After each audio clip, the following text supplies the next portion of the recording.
Club ಅನ್ನು ಹುಟ್ಟು ಹಾಕದೇ ಇದ್ರೆ ನಮ್ಮಲ್ಲಿ ಲಯನ್ಸ್ ಕ್ಲಬ್ ಬಳ್ಳಾರಿ ಓಟರ್ಸ್ ಸ್ಥಾಪನೆ ಆಗ್ತಾ ಇರಲಿಲ್ಲ. ನಾನು ಕೂಡ ಈ ಒಂದು ರಿಲೇ ಚೇರ್ಪರ್ಸನ್ ಆಗ್ತಾ ಇರಲಿಲ್ಲ. ನಾನು ಲಯನೇ ಆಗ್ತಾ ಇರಲಿಲ್ಲ ಬಹುಶಃ. ಅವತ್ತಿನ ದಿನ ಆ ಒಂದು ಶುಭ ಸಂದರ್ಭದಲ್ಲಿ ಪ್ರಕಾಶ್ ಮೇಟಿನವರು ಒಂದು ಒಳ್ಳೆಯ ಕ್ಲಬ್ ಅನ್ನು ಹುಟ್ಟು ಹಾಕಿದ್ರು. ಸೊ ಇದರಿಂದ ಮತ್ತೊಂದು ಏನಾಗಿದೆ ಅಂತ ಹೇಳಿದ್ರೆ, ಈ ಕ್ಲಬ್ ಇವರು ಮಾತ್ರ ಬೆಳೆಯಲಿಲ್ಲ, 4 ಕ್ಲಬ್ ಹೊಸ ಕ್ಲಬ್ಗಳನ್ನು ಹುಟ್ಟು ಹಾಕಿದ್ರು.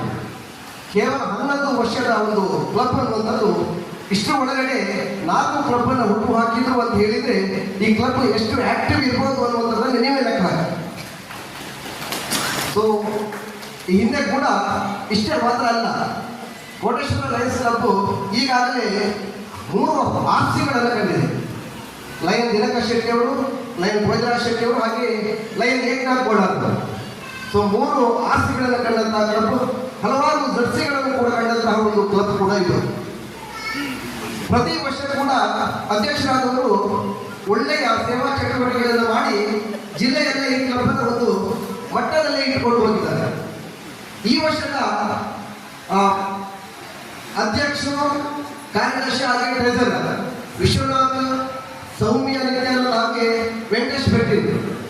ನಾನು ಯಾವಾಗಲೂ ಹೇಳುತ್ತಿದ್ದೆ, ಯಾವುದೇ ಒಂದು ಕ್ಲಬ್ನಲ್ಲಿ PhD ಒಳ್ಳೆಯ ರೀತಿಯಲ್ಲಿ ಇದ್ರೆ, ಅವರ ಕಾಂಬಿನೇಷನ್ ಅಲ್ಲಿ ಇದ್ರೆ ಖಂಡಿತವಾಗಿ ಆ ಕ್ಲಬ್ ಒಳ್ಳೆಯ ರೀತಿಯಲ್ಲಿ ನಡೀತದೆ ಅಂತ ಹೇಳುವಂಥದ್ದು. ಈಗಾಗಲೇ ನಮ್ಮ ಗವರ್ನರ್ ಹೇಳಿದ ಹಾಗೆ ಈ ಒಂದು ಕ್ಲಬ್ನ PhD ಅವರು ಎಲ್ಲ ಜಿಲ್ಲಾ ಮಟ್ಟದ ಕಾರ್ಯಕ್ರಮಗಳಲ್ಲಿ ಇಂಟ್ರೆಸ್ಟೆಡ್ ಆಗಿ ವಿಶ್ವನಾಥ್ ಫೋನ್ ಮಾಡಿ ಕೇಳುವಂಥದ್ದು, ಯಾವ ಕಾರ್ಯಕ್ರಮ ಇದೆಯಾ ಅಂತ ಹೇಳಿ. ಬಹುಶಃ RLLA ಕಾರ್ಯಕ್ರಮಕ್ಕೆ 2 ತಿಂಗಳ ಮುಂಚೆ ನನಗೆ ಕಾರ್ಯ ಮಾಡಿ ಹೇಳಿದ್ರು, RLLA ಕಾರ್ಯಕ್ರಮಕ್ಕೆ ನಾನು ಹೋಗ್ತೇನೆ, ಇದ್ರೆ ಯಾವಾಗ ಅಂತ ನನಗೆ ಇನ್ಫಾರ್ಮೇಶನ್ ಕೊಡಿ ಅನ್ನುವಂಥ ಒಂದು ಮಾತನ್ನ 2 ತಿಂಗಳ ಮುಂಚೆನೆ ಹೇಳಿದ್ರು.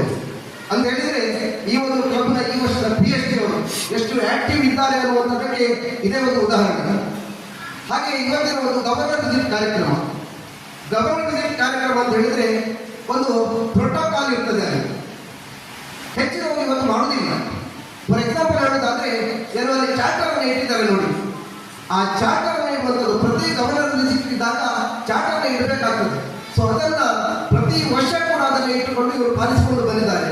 ಸೊ ಹಾಗೆ ಗವರ್ನರ್ ದಿವಸ ಬೇರೆ ಸಂದರ್ಭದಲ್ಲಿ ಸರ್ವಿಸ್ ಆಕ್ಟಿವಿಟಿ ಹಾಗೆ ಮೆಂಬರ್ಸ್ ಎಲ್ಲ ಆ್ಯಡ್ ಮಾಡೋದು ಇದ್ರೂ ಕೂಡ ಗವರ್ನರ್ಗೆ ಕೊಡುವಂತಹ ಗೌರವಪೂರ್ವಕವಾಗಿ ಆ ದಿವಸ ಸ್ವಲ್ಪ ಜಾಸ್ತಿ ಸೇವಾ ಚಟುವಟಿಕೆಗಳನ್ನು ಮಾಡುವಂಥದ್ದು, ಹೊಸ ಮೆಂಬರ್ಸ್ಗಳನ್ನ ಆ್ಯಡ್ ಮಾಡುವಂಥದ್ದು.